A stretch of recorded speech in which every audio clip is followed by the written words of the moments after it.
Hello and welcome. It is another rousing edition of the Inside Mizzou Athletics podcast. I'm Matt Michaels, Brad Trinago.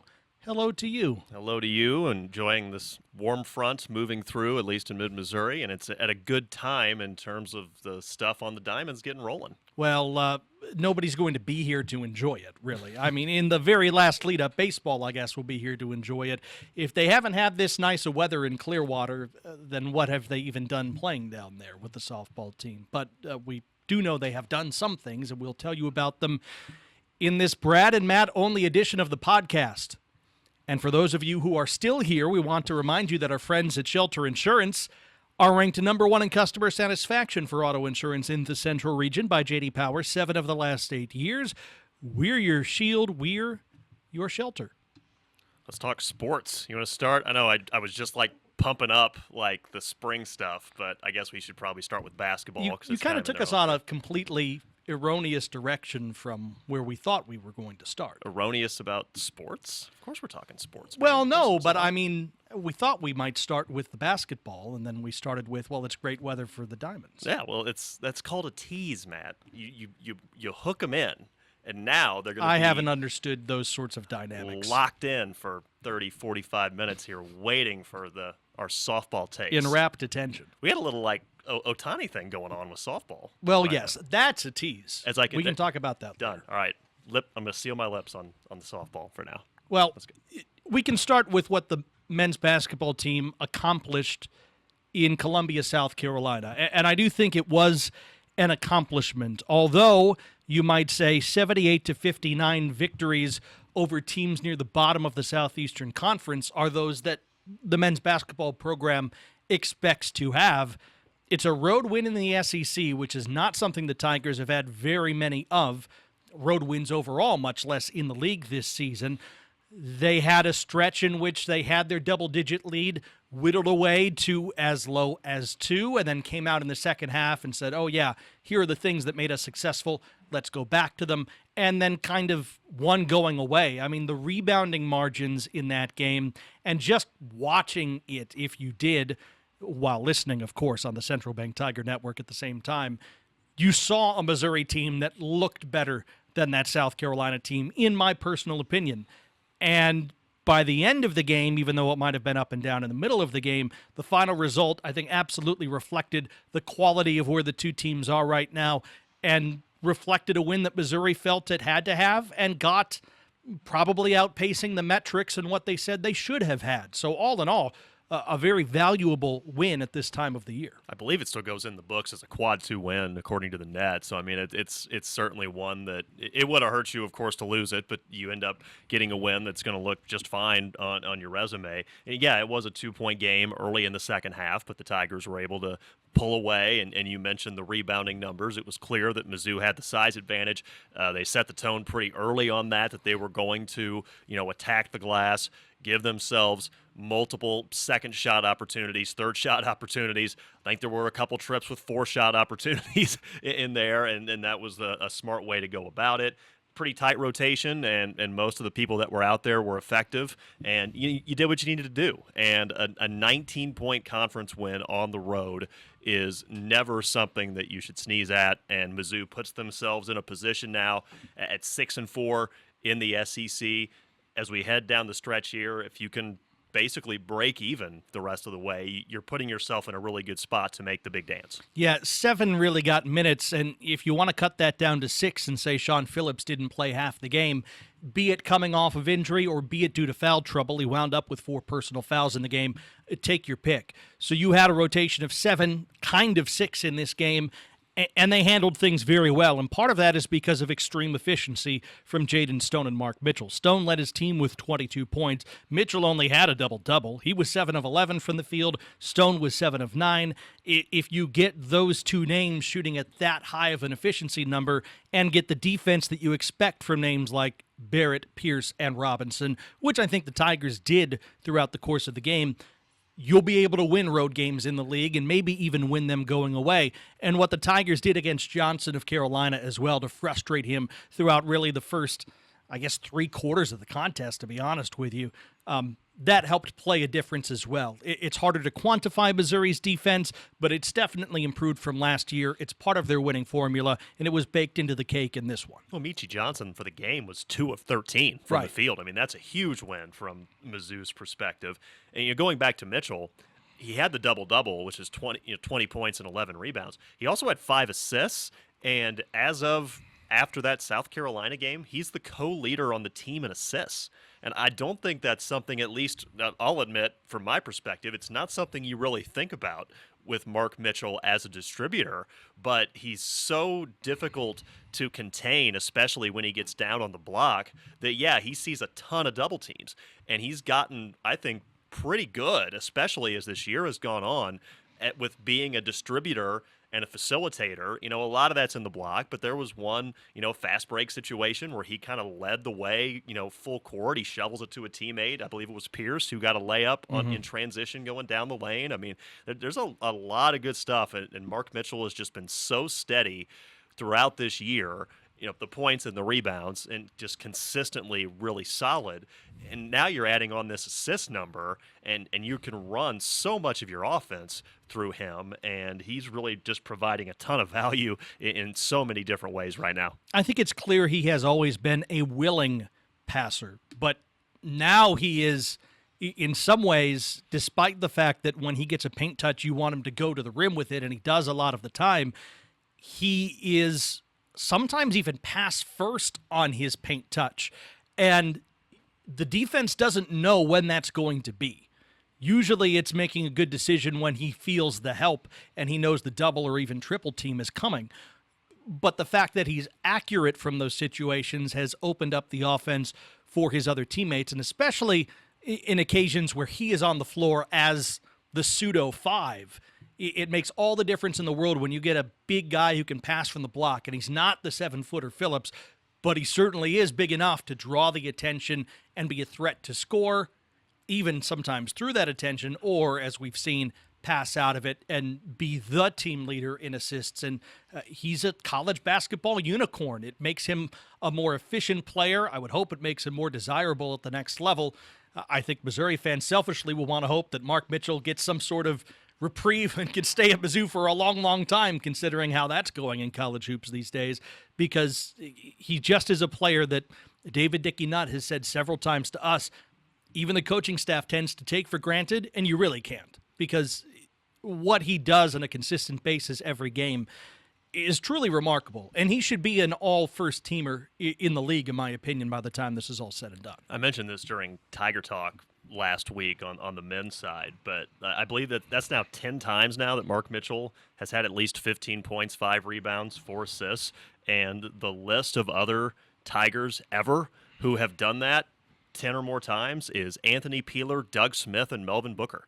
That's it. I mean, he's doing stuff in terms of points, rebounds, assists that you basically see a couple times a generation. I mean, he's really been that good, and he's obviously been essential to a Mizzou team, which, again, has tightened up that rotation. He's one of the primary guys for this Mizzou team, clearly going forward, and now heading into what could be a really pivotal week in this season. Well, and he's done it in 2 seasons, right? I mean, let's think about that, too, when you consider what Mitchell has been able to achieve as a Tiger. And, yeah, it will make a big difference what happens over the course of this week, because the Texas two-step is fascinating in terms of where it comes in the schedule and where it comes in the standings. You have an A&M team that has fallen a step behind Florida at the top of the league, because Florida went into Reed Arena and blasted them this past weekend, 86-67, in a game in which Texas A&M had scored 3 points in 12 minutes to start the game.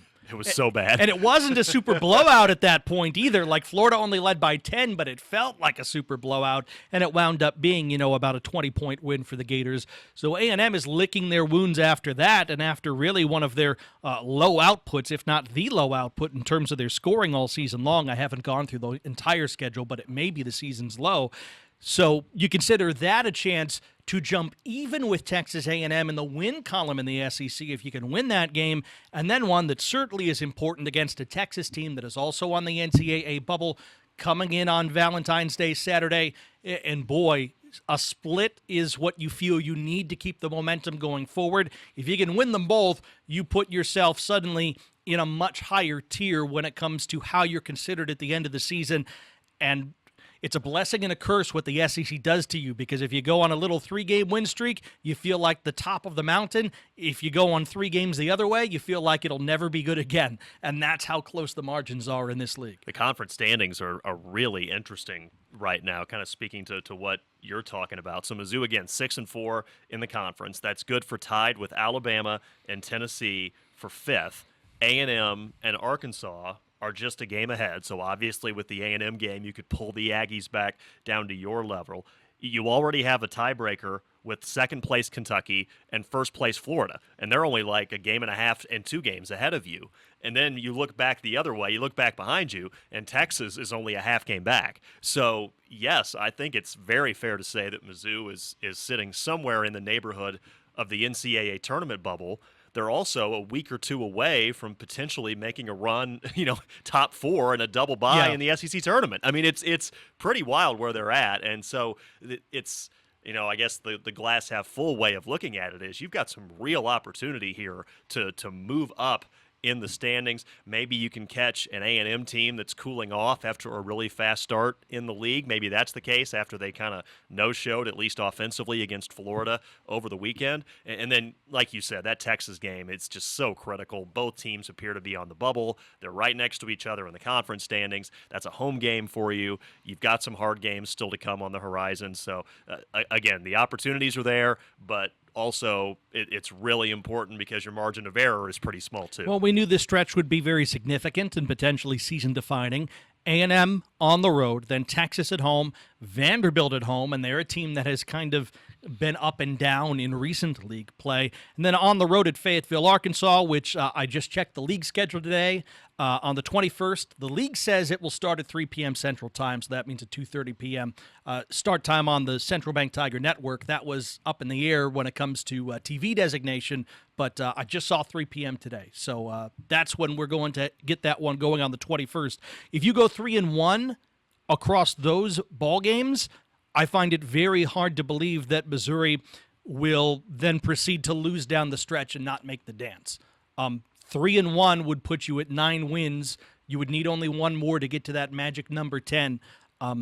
Do it in any combination, really, over these next 4, and I think you've done enough to warrant selection, provided you just don't completely trip over your shoelaces down the stretch.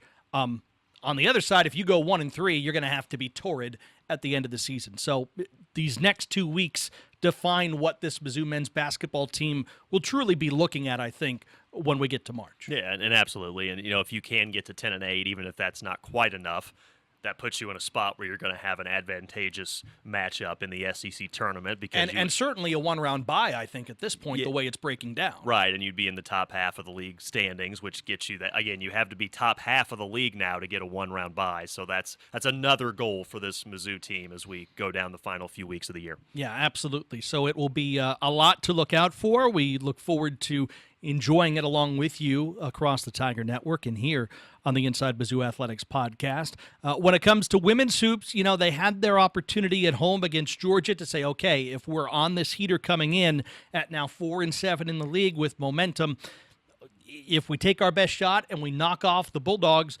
now all of a sudden, where are we in the league? And unfortunately, Georgia got really hot, and Missouri had a poor shooting day from outside at the wrong time. 85-66 was the final score. The second quarter is where Georgia really pulled away. They doubled up the Tigers there, an 11-point edge in that period. Another case of where Missouri, I think, came out strongly, Brad, in both halves, to be quite honest with you.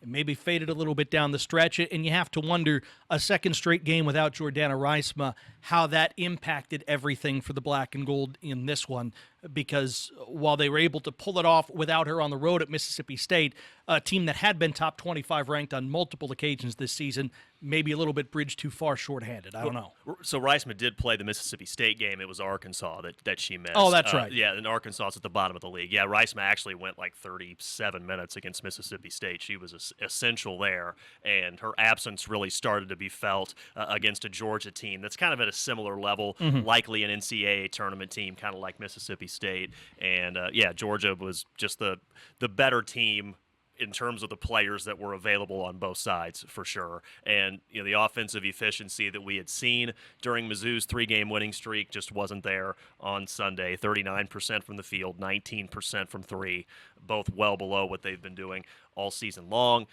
Star player Grace Slaughter, season low 10 points, also not very efficient like she usually is. She was 4 of 15 shooting the ball. So, a lot of stuff just kind of went against the Tigers in this one. Again, 14 wins a season ago. They're already sitting at 16 victories this season, which guarantees a winning record in the regular season. 4 SEC wins. They only had 3 conference wins all of last season. So, and still, obviously, a few more weeks of games still to go. You got certainly an interesting game coming up on Thursday for the on-court stuff, yes, but also off the court. It's at Tennessee, so it's a return for Kelly Harper, Mizzou's head coach, where she was the coach, of course, for 5 seasons. Before that, a 3-time national champion as a player. Tennessee is coming off the worst loss in the history of the program, which is astounding to me. At South Carolina, and about a week and a half ago, they had what is now the 3rd worst loss in the history of the program at UConn. So the vibes are not great down there. Their coach is literally saying that their players like to quit. And so it's an interesting game. It's going to be an interesting atmosphere for a variety of reasons coming up on Thursday, and we'll see how it plays out that evening. I mean, I know that Tennessee is familiar with tough talk from coaches, right? And especially when it comes to the Lady Vols, the one and only Pat Head Summit would not shy away from speaking her mind when it comes to her basketball teams. But I don't think we've heard talk like that on Rocky Top for some time. And, oh, by the way, it's not like they were losing a game to some scrub. It was the worst loss in program history, but, it was a nationally televised outfit against that, just the Carolina Gamecocks. It's not like they lost to nobody, but they did lose really badly. It's a 40-point loss. Exactly. And coming off of that, what do you get from them? Who knows? And can Missouri take the opportunity? Maybe they can. Yeah, it's going to be, like I said, I could see a huge range of outcomes for this game that's coming up. And, you throw in the fact that, Coach Harper, I'm guessing, pretty familiar with that program. At least one of her assistant coaches, Todd Schaefer, was in the league, for the last couple of years at Arkansas. So there is some familiarity with, going in there and competing in Knoxville. And it's a team that, last year they really gave Mizzou trouble because they're very aggressive defensively in the full court. They force turnovers. Mizzou has had issues in terms of ball security, this season and in past years. So, but if you can get past that initial wave of full court pressure, the half court defense has been kind of lacking for them, to be honest. And so there are some opportunities there, but it is a big if to get through that full court pressure. Here's what I would wonder. Would we end up seeing more of Lisa Thompson in this game after the game she put up towards the end of the contest? But she scored 14 points in 15 minutes against Georgia, and if you want another ball handler, there you go. I mean, the Tigers frequently were going 5 out against Georgia, and it didn't work because they weren't hitting their shots. If you go 5 out against Tennessee and can run the floor and can keep bodies fresh, to your point, I don't see this as an impossible task. I see it as very challenging, but it's one that if you get that win, all of a sudden, I mean, you look at the rest of the schedule and say, if we can go on the road and win on Rocky Top, is there a place we can't go and at least be competitive down the stretch? And, that's, again, this up and down SEC when it comes to the margins being so slim between teams. All you got to do is have a good result and things look a lot better for you the next day you wake up. Yeah, props to Thompson. She scored 14, all of that coming in the second half. And, she's a guard. Reisma was a 6'3" post player who she still may come back at some point this season. It's a day-to-day situation with her on the inside. And so even though Thompson and Reisman don't play the same position, you just need more bodies in the rotation. I mean, Tigers only have 9 active. They really were only playing 7. So Thompson was the 8th to come in and, did provide a spark in the second half. When Mizzou went up against another team that applies the pressure defensively in Texas, she had some challenges with ball security in that game. So going to have to ramp up that level in terms of taking care of the rock.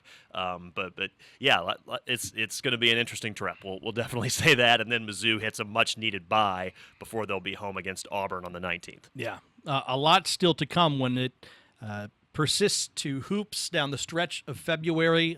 It will feel like a long few weeks because there is a lot still to be decided, but we look forward to it and look forward to breaking it down for you here on the podcast as we've mentioned before. Brad and I will be back. You need to hear from our friends at Shelter Insurance, and then we will get outside and enjoy all that warm weather that Brad is talking about. But first, a word from our friends at Shelter. This episode of Mizzou Storytellers on the Inside Mizzou Athletics podcast is brought to you by Shelter Insurance. Ranked number 1 in customer satisfaction for auto insurance in the Central Region by J.D. Power 5 out of the last 6 years. We're your shield. We're your shelter. And our podcast is brought to you by Nate Bargatze. I almost said it in pig Latin. And his Big Dumb Eyes World Tour coming to Mizzou Arena February 21st. You can get your tickets on Ticketmaster right now, and by Socket Fiber, which is now available, the fastest, most reliable internet combined with local service and simple billing. Contact Socket today for voice data and internet services for your home and business. 1-800-SOCKET3 or visit socket.net, or should I say etne. Something like that. Faster than an Abby Carr rise ball or an Abby Carr line drive home run, because she did a little bit of both recently as she started her college career pretty impressively. And she was placed on the all-event team at the Fast Pitch Coaches Classic down there in Clearwater. A good series of firsts as the Tigers go 2-3 on the weekend. But Abby, who you can hear a little bit further down the feed on this Inside Mizzou Athletics podcast, she takes a no-no into the 6th in a Tiger win. She hits her first career home run. I think we knew that the freshman would be featured at some points, and we saw freshmen get their chances and perform pretty well over the course of the weekend. The Tigers, I think, as a team, will look back and say, we wish we got more. A couple of deep extra inning defeats on the weekend that do sting, but you got a pair of wins out of it, and one of them was a run rule just slaughtering of the Liberty Flames, which is a nationally ranked team in the first week of the season in the nationally televised game. So maybe the lights just need to be on a little brightly for Larissa Anderson and company, as we know they will be. You'll take your lumps from these extra inning losses and hopefully turn it around into a midweek victory on the road at UCF, which will be no picnic against a Big 12 club. And then you're back in Clearwater for NC State, UCLA, Northwestern, Florida Atlantic, Duke. You'll run the gamut, and by the end of next weekend, we'll know a lot about how Missouri has positioned itself, Brad, in the non-conference on the softball diamond. Absolutely. Going back to Carr, that no-hitter, that near no-hitter you mentioned, was against Liberty in that blowout win. That was a ranked Liberty team. So she makes her, I believe, her first career start, and she takes this no-hitter into the 6th.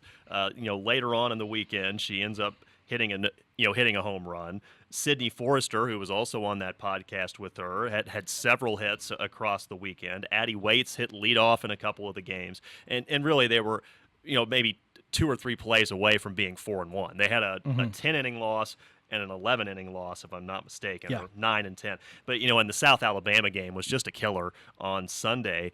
Scored a run in the top of the 8th, gave up a run in the bottom half. Scored a run in the top of the 10th, gave up a run in the bottom half, and then gave up a run in the bottom of the 11th to ultimately lose that one. So just right there to having a winning weekend, and then you go back to the first extra inning affair and could have been 4-1. So, overall, certainly a lot of positives there. Carr overall, 4 RBI, and then she had a 1.35 ERA across 10-plus innings in the circle. So that's, to me, that's the biggest takeaway is, hey, you've got a freshman who can do a little bit of everything for you. You've got some other freshmen who clearly have earned the opportunity to get some more playing time. And now we'll see how things look in kind of week number 2, if you will, down in Florida of the season. I mean, you think of the whole weekend, and for a team that struggled offensively last season, they were able to put up 30 runs across their multiple games. They were shut out against a top 5 Oregon team.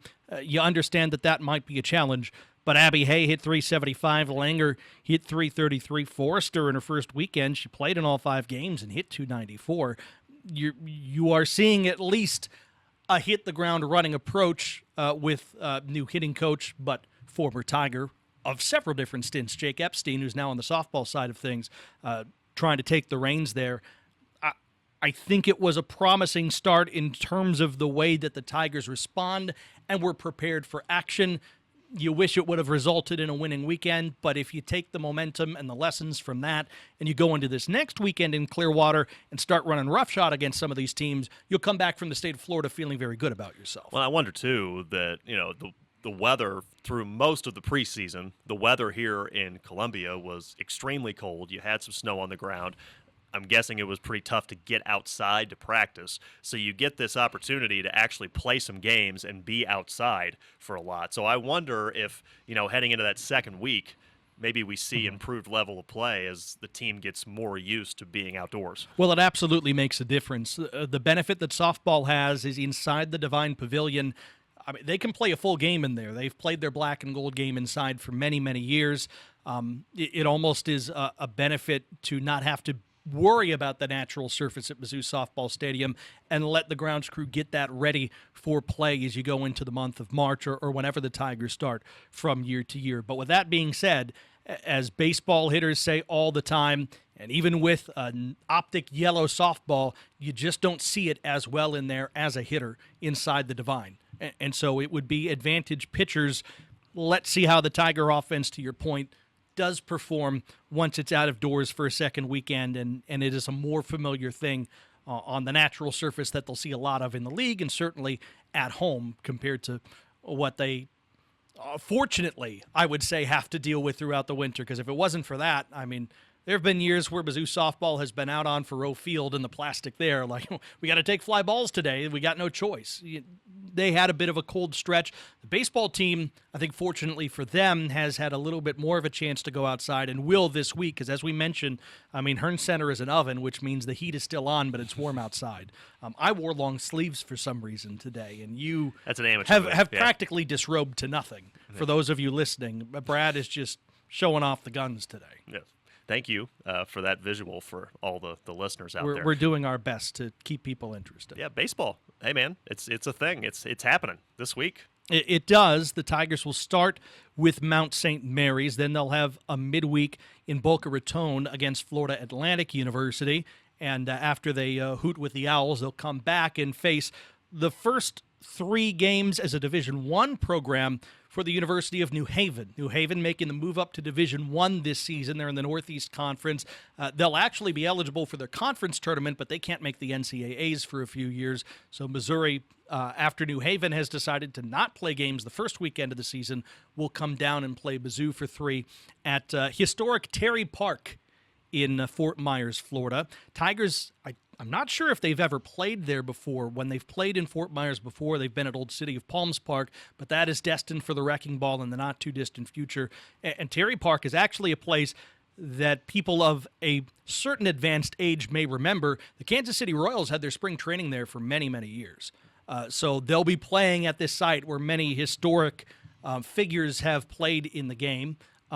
It's less grandiose than it was, but certainly will be dripping with history. And the Tigers will look to make a little bit of history of their own, because there's no way, I feel like, Brad, that 3-27 is coming again in the Southeastern Conference, much less 3-27 in which every weekend was a sweep, including the weekend they had down in College Station. And the A&M Aggies will be coming in late March to Columbia to try to get some revenge for the way the Tigers treated them in that trip. But as Carrick Jackson has said, this team is more deep. This team got a lot of experience from a lot of young players a season ago who will be called upon to contribute this year. And for those who have stayed, and it feels like this every year in college athletics, but for those who have stayed, they have a taste in their mouth that they want to wash out. And they're committed to the program and committed to the process. It's not like they didn't have, in many cases, other places where they could go try to play. They want to be at Missouri. And so how does that mix in with a hungry group from the outside, with a group that includes double-digit freshmen, many of whom are going to contribute this year? It will be a fascinating mix, and by the time these 7 games in Florida are finished for Carrick Jackson and company, I think we will have learned quite a bit, actually, about this team, just in terms of how it will go about its business, whether it will be more physical on the offensive side, and whether some of this young pitching is going to be up to snuff. It's not the same test as the SEC will be, do not get me wrong, but there still is so much to learn on a team that will have a lot of relatively unknown questions to be answered in these first 7 games, regardless of who the competition is. We had a chance to speak with Cam Durnan and Jace Boyda on last week's Inside Mizzou Athletics podcast, a couple of transfers who should make a big impact on this year's team, so you can listen to that to continue to prep and get ready. Carrick Jackson was on last week's Tiger Talk, so you can go and check that out on the podcast feed, too, to get you all set for Friday evening at 5 Central. Yes, absolutely, and I know that we're looking forwarding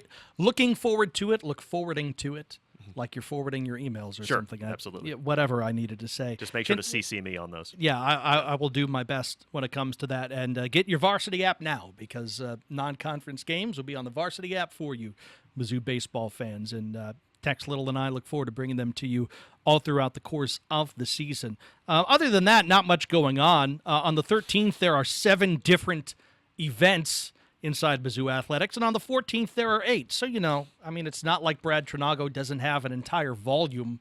You got the yellow pages over there, I think, that you've written down all your notes for what's happening. Well, I've got some history to make sure that we acknowledge first before we start looking ahead. Let's look back to last Friday when 7th-ranked Mizzou Gymnastics notched the highest-ranked win in program history over number 2 Florida at Mizzou Arena, a 1.972 for the Tigers, topping the Gators 1.965. And, Florida, to be fair, that was not Mizzou's season high. I mean, Florida kind of had one of those nights on one of their rotations. They really struggled on the bars, but Mizzou was just really steady throughout that entire meet, did not give Florida any opening to get back into it after that slow start. And again, the Tigers able to make history at home. They counted, Florida did, 2 9-4s on the bars, right? So you can look at that and say, okay, did Florida perform? No, they did not. But you still have to perform. I think it was important that Missouri still put up a 1.972 to be able to show, okay, we're going to at least put up a representative overall event. And by the way, there were 3 rotations to go. So it's not like, half of the meet is done and then all of a sudden it's like a sudden victory for the Tigers. They still had to go out and do their thing after this first rotation. So I think that was important. And I think important as well is Missouri finally got a little bit of a break, right, when it comes to, if you want to say head-to-head, even though we know that doesn't matter in college gymnastics. Finally, their consistency won them a matchup against one of the top teams in this league. And I think that consistency is one of the reasons why Missouri is one of the top teams in the Southeastern Conference, if in that alone. And all the things that they need to do to go to that next level, to compete on a regular basis with the best of the Alabamas and Oklahomas and LSUs and Floridas, is just easy stuff to clean up. It sticks on your landings. It's maybe feet together at the top of a skill, little things like that all these athletes know how to do and have done several times before, just putting it all together.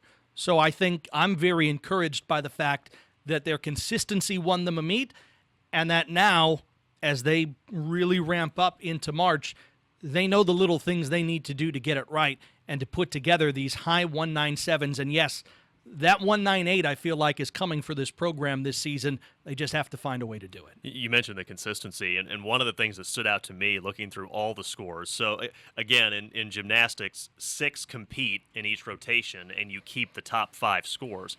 But if you look at every single score, so all 24, there were 2 scores of 9-7, 7-5, and those were the 2 worst, and those were both dropped. But so again, it speaks to that consistency that every single score was, not like way above average or all-American level, but every single score would have been okay. Nothing would have killed you. Kind of like what killed Florida, to be honest, with all the 9-4s they put together, on bars. So again, to have that consistency, and now you hope it carries over into a top 25 matchup against Kentucky on Friday in Lexington. Well, and we're getting close to when the AQS will come out, and road high score is significant when it comes to the automatic qualifying score and where you sit in terms of NCAA potential, and yes, potentially hosting an NCAA regional at Mizzou Arena. So if you want that sort of opportunity, you've got to take advantage of this shot, which is go on the road, perform very well,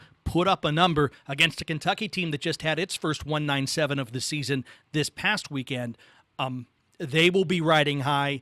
You need to take the momentum of a head-to-head victory and parlay it into improved performance across your disciplines. And if you do that, you're going to find yourself at the place you want to be heading into this final stretch of the season. Yep, so a ranked win for Mizzou Gymnastics. Mizzou Wrestling got a ranked win, too, on Friday in Big 12 action. Won at number 16 West Virginia, 26-13. Tigers won the last 5 matches. I watched a decent amount of this meet, and, it was the meet overall was close. And, Cam Steed is in this top 15 matchup at 174, and the TV announcers are kind of setting it up. It's like, all right, got a big matchup here. Top 15, Steed against the West Virginia, and it's over.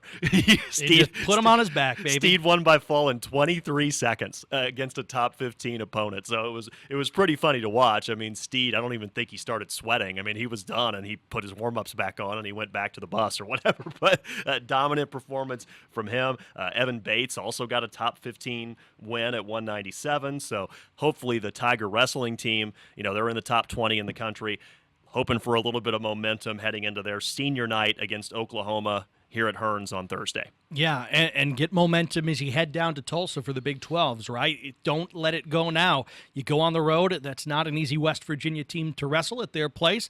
You see if you can stack up well against the Sooners, and then take your shot, because once we get to March, you'll have to take your shots if you want to score and be successful as a team down at the Big 12s. So that was really great to see for Mizzou Wrestling. I agree. Mizzou Men's Golf has the tough assignment this weekend, starting Thursday. They'll only be in Hawaii at the John Burns Intercollegiate. So hopefully the Rainbow Warriors are good hosts. I imagine Mizzou Golf will enjoy the local climate. Track and field will be on the road. They'll be down at Fayetteville at the Tyson Invitational. So you want to judge yourself against the very best. Also, part of the squad will be at the Valentine Invitational in Boston. Again, I don't know how good hosts the Terriers are. I imagine they're fantastic. You'll get a very good read of your track and field season to come in terms of those 2 performances, with NCAA indoors and the rest still ahead. And they wrapped up their home portion of their schedule with the Missouri Invitational here inside Hearns Fieldhouse this past Friday. And I did want to shout out Brianna Utecht. She won the 60-meter hurdles and finished 8th in the women's shot put. That's a pretty interesting double. That's an entertaining double. Yeah. So props to her for competing and performing well too in both of those events. And then the squad splits up, like you mentioned. Women's tennis got a couple of home sweeps against SLU and SIU Edwardsville this past weekend. They'll be hitting the road to the land of Lincoln. Got DePaul coming up on Saturday afternoon, and then a doubleheader at Illinois State on Sunday afternoon. The Chicago and Normal Illinois connection, which is always fascinating this time of year. They have just owned Northern Illinois, the Tigers have.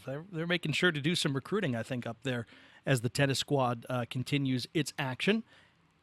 And swim and dive will be ahead, but, now this is the time of year where you get SECs. They'll start technically on February the 16th, and then after that, you might have a chance to qualify a time in your own pool. We always kind of see, like, the Mizzou qualifier at the time of late February, early March, to get as many athletes as possible into the run for NCAAs.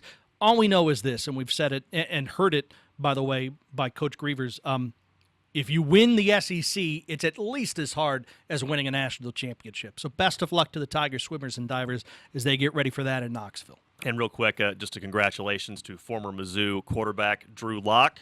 He of the bobblehead we have on our desk here at the Inside Mizzou Athletics podcast studios. He's now a Super Bowl champion. He was Sam Darnold's backup as the Seahawks got a 29-13 win over the Patriots in Santa Clara on Sunday. Missouri has had 2 Tiger quarterback products win Super Bowl rings since 2023. And the University of Oklahoma has never had a quarterback win a Super Bowl. That's a good stat. I like that one. And, 3, if you count in, you throw Chase Daniel in there too. So you've got 3 different Super Bowl champion quarterbacks, if you will, for Mizzou. That's backup quarterbacks. Just thought that was something interesting to bring up. Backup today. QB is a very important role. And congratulations to all the folks that formerly were in black and gold who now have very fancy and expensive rings. Yes. As well they should.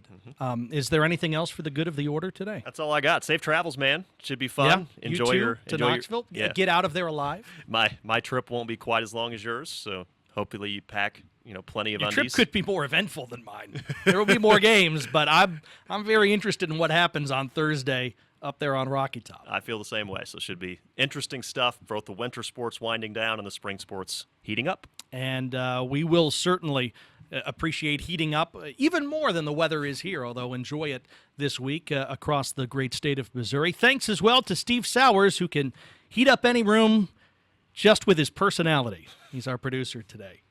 And we're making sure he doesn't say anything wise before we end the podcast. It's not just personality, baby. He's Brad Trinago. I'm Matt Michaels. Thanks for listening. We'll talk to you next time on the Inside Mizzou Athletics podcast.